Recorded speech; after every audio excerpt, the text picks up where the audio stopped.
इसलिए कहता हूं कि ये भी इसी तरह षड्यंत्र पूर्वक ही इसकी शुरुआत हुई थी। 23 दिसंबर 1949 की तारीख थी। 5 लोग मूर्ति लेके आए। इसमें हल्का फुल्का विवाद था, कोई गंभीर विवाद नहीं था, ना कोई बड़ा आंदोलन हुआ था, ना कहीं कोर्ट में केस था। हल्का फुल्का लोग जैसे कहते रहते थे यार ये मस्जिद जो है ये तोड़ के बनाई गई थी, ये इस तरह का माहौल था। तो उस समय एक डीएम होते थे, गोंडा जिले में थे वो उस समय के नैयर, और जो योगी आदित्यनाथ जी के गुरु थे महंत अवैधनाथ, उनके गुरु थे महंत दिग्विजयनाथ। दिग्विजयनाथ की उनसे मित्रता थी। और एक कोई राजा थे गोंडा जिले के किसी रियासत के पुराने, ये तीनों कहीं वो टेनिस वेनिस खेलते थे और तीनों मिलते थे। तो वहाँ इन्होंने कहा कि भाई ये होना चाहिए। तो वो के नैयर ने कहा कि तुम एक काम करो, तुम एक बार इस पर कुछ ऐसा बखेड़ा कर दो और फिर मैं, तो के नैयर ने अपना ट्रांसफर फैजाबाद कराया। और इन्होंने तीनों तो ये थे, एक हनुमान प्रसाद पोद्दार थे गीता प्रेस गोरखपुर वाले, और एक और थे कोई संघ के नेता थे। ये 5 लोग गए, रामलला की मूर्ति कहीं से बनवा के लाई और इन्होंने जाकर जबरदस्ती 23 दिसंबर 1949 को मूर्ति रख दी और के नैयर ने उस पर ताला लगा दिया। उस दिन से पहले दिन तक हर जुम्मे को नमाज होती थी, उसमें मुस्लिम समुदाय के लोग नमाज पढ़ते थे। तो के नैयर ने कहा कि अब ये क्योंकि विवाद हो गया है, पहले से योजना थी उनकी, उसने उसमें ताले लगा दिए मस्जिद में। पंडित जवाहरलाल नेहरू उस समय प्रधानमंत्री थे, गोविंद बल्लभ पंत उत्तर प्रदेश के मुख्यमंत्री थे।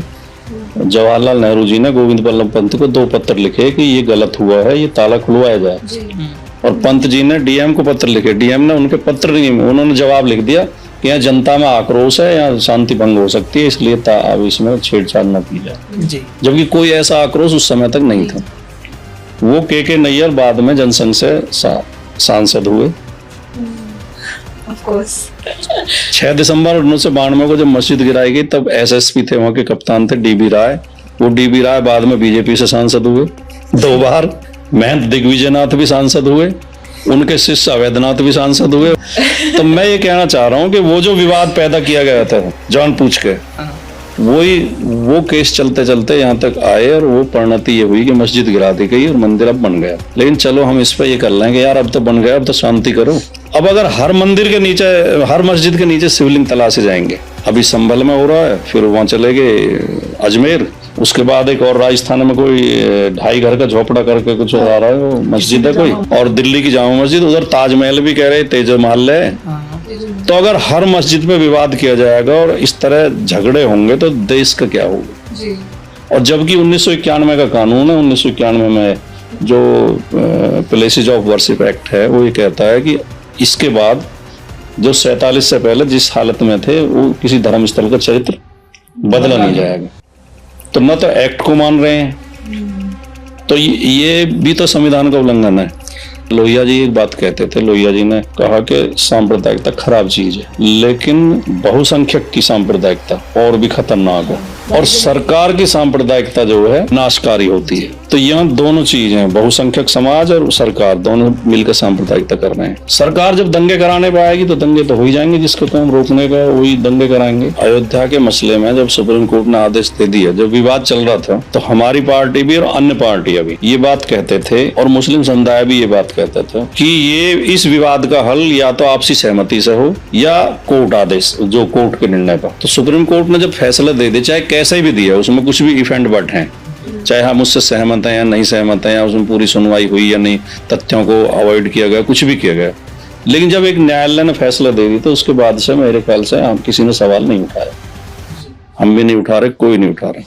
मंदिर बन गया, ठीक है, प्राण प्रतिष्ठा हो गई, अच्छी बात है, लोगों को जिनकी आस्था है वो अपना वहां दर्शन करें, पूजा करें।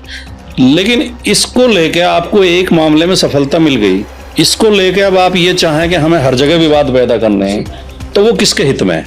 वो तो किसी के हित में नहीं है। देश को अगर आगे ले जाना है तो सांप्रदायिकता का विरोध करना पड़ेगा। और ये संघ और बीजेपी वाले लोगों के दिमाग में या पता नहीं इनके उसमें क्या कमी है, इनके माइंडसेट में, कि ये कुछ सीखते भी नहीं है अनुभवों से। दुनिया में जो देश धर्म के आधार पर स्थापित हुए सब बर्बाद हैं, सब, चाहे हिंदू या मुस्लिम या सिख, कोई भी, ईसाई, कोई भी। नेपाल को हिंदू राष्ट्र छोड़ के संविधान की शरण में आना पड़ा, लोकतांत्रिक राष्ट्र बनना पड़ा जी। और नेपाल के लोग अब कह रहे हैं कि भैया हमने भुगत लिया हिंदू राष्ट्र को, तुम हिंदू राष्ट्र के चक्कर में मत पड़ो। ईरान, इराक, सीरिया जैसे देश, पाकिस्तान, बांग्लादेश, इसलिए बर्बादी की ओर हैं क्योंकि वो धार्मिक राष्ट्र हैं। जी। तो धर्म के नाम पे जो उन्माद आप पैदा कर रहे हो, ये देश हित में नहीं है, देश की प्रगति में बाधक है। देश संविधान से, लोकतंत्र से और कानून से ही आगे बढ़ सकता है।